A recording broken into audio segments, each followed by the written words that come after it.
what's happening in the UK right now, and you Yeah. just see like massive amounts of people. Yep. What's happening? Well, And are they okay? As far as I understand it, the UK has allowed refugees and migrants from all over the world into their country, basically from all over Europe into their country because of bad political practices, policy.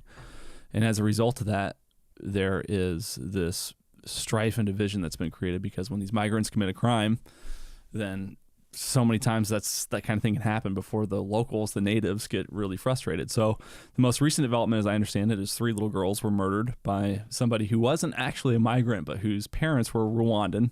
This is somebody who is in the country, not an Englishman, 17 years old, I believe, murdered, stabbed, basically 3 little girls outside of a dance class, a Taylor Swift themed dance class. And that's when everybody went ballistic. Oh, wow. And then the government in the UK is cracking down on white extremism or Islamophobia, as they call it. But a lot of these riots are Muslims walking around with baseball bats and machetes and just beating the shit out of random white people. So that's what's going on, as I understand it. And the way I look at the UK and Europe is like foreshadowing for the United States. So we have the benefit of being an entire ocean away from all the problems in the Middle East, the problems in Europe. But we still have some similar policies that the UK has and other countries in Europe have that have created problems for them, where our border is being invaded by people from all over the world through the southern border.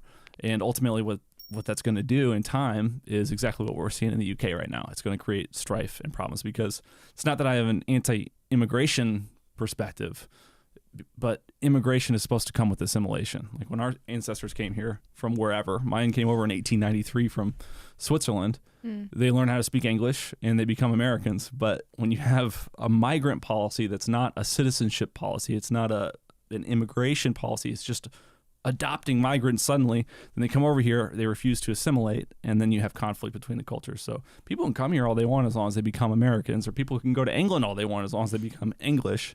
But when you have major swaths of people going into a new location, not assimilating, then you have conflict. I mean, if you think about the United States, for example, people came over here for hundreds of years before the United States was founded, and there was tons of conflict with the Native Americans and us, or Europeans, because the Europeans didn't come over here to assimilate. If they would have come here and like joined up with the Sioux, joined up with the Iroquois, that some did, like the Sam Houstons and others lived with the Indians and did that whole thing, and they were fine. But we didn't come here to assimilate, and that's why there was conflict. And so if you allow another group of people to come into your home that doesn't plan on actually becoming part of your culture, then eventually it's going to lead to violence. So where's the line between, because I 100% agree with you, but where's the line between assimilation and then holding on to your culture? So if you come here and like you're Italian or Japanese or whatever, and you want to hold on to certain things, like what does assimilation mean to you?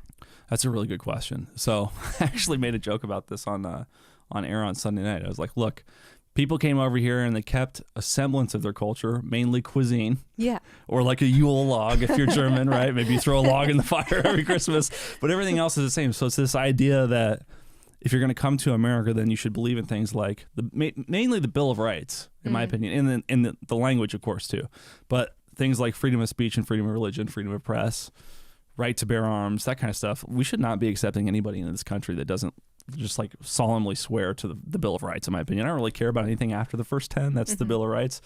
I'm questionable on some of the other ones post facto, but the Bill of Rights is like the number one thing that comes to mind. And understanding the difference between a democracy and a republic, supporting the notion of America as a republic, and then learning the language, I think that's enough. It's not that complicated. It's not supposed to be like an epic exclusive club, but when you have 30,000 people since October coming into the United States from the CCP illegally through the southern border, when in 2021 the number of Chinese that were captured at the border was like 327, you realize like, okay, it's impossible to get out of the CCP illegally.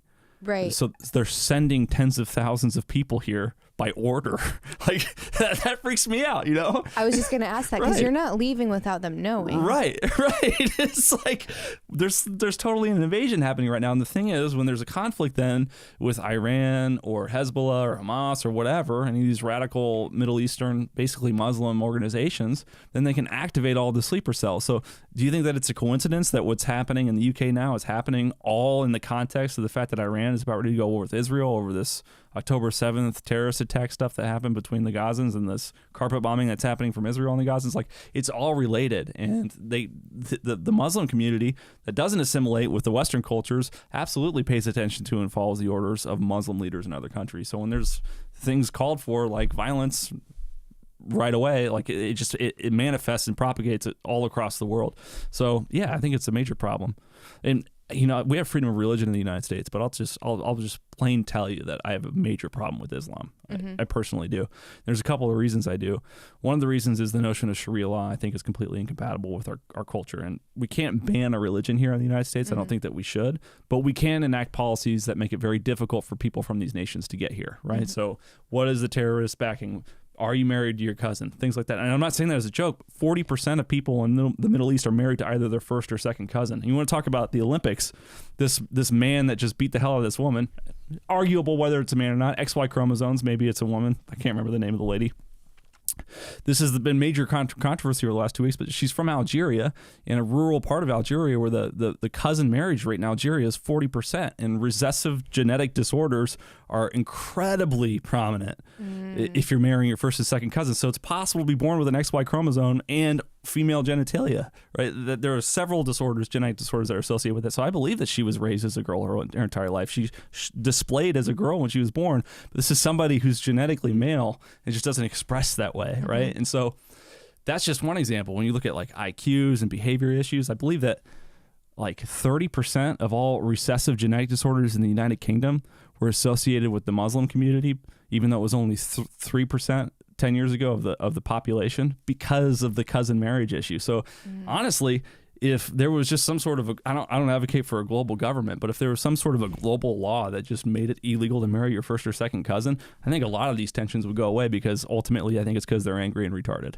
Well, seriously, like, I'm sorry, I'm not trying to be like bigoted or whatever, and it's not to do with race. It's just if you marry your cousins for 1,000 years, you're going to be angry and retarded. Like it's like, yeah, I don't know, it's bad stuff. Yeah, but then you pass the law and it's not stopping the act that is creating children. So maybe it just doesn't happen legally or through the government. Maybe it's got to be a cultural thing. Maybe you got to convince the leaders in these mosques and things to really encourage people to not marry their cousins. And I understand if you're in a rural community, there's only 17 people, maybe your cousin starts looking pretty good.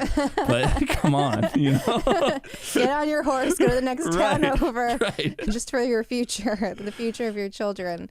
I agree, you can't outlaw religions, but we outlaw a lot of practices. And I don't know the number off the top of my head, but I had this woman on, and she's a really big proponent or critic of Islam. Like, she was married to someone that was I think like bin Laden's right hand guy. What is her name?